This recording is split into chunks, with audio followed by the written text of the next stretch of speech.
Bütün ayrılıqlar qışqıraraq olunur. Bəzi məsələn münasibətlərdə görürsüz ki, insanlar bir evdə yaşayır və səssizlikdir, amma nəticədə ayrılıq olur. Yəni dava olmasa da, heç bir problem kimi görünməsə də.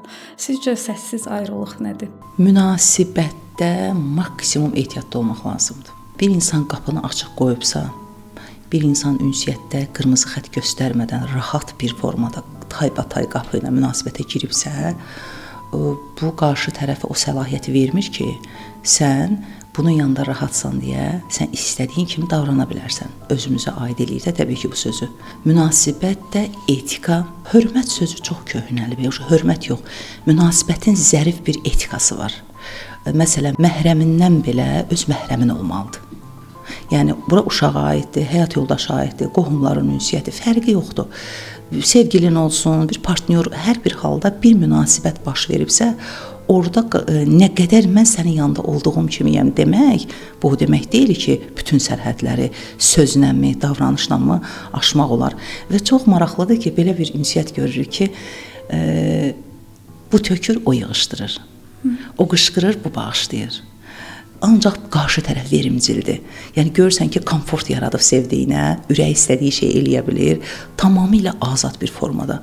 Amma bu heç də o demək deyir ki, bu həmişə davam eləyəcək. Çünki belə insanların qırmızı xətti çöldə yox, dərində olur.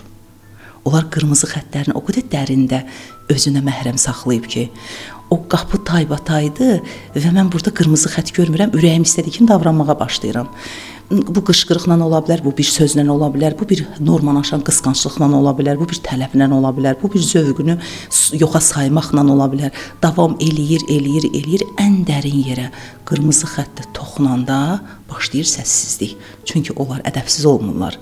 Qırmızı xətti dərində olan və görülməyən insanların bitirməkləri səssiz olur. Onlar ədəbsizliklə, qışqırmaqla, təhqir eləməklə münasibəti bitirmirlər. Və buna görə də çöldə qırmızı xətti göstərən insanın sadə bir formada ünsiyyətə girmək olur ki, bu zonaya girmə, bu cür danışma, bu cür oturma.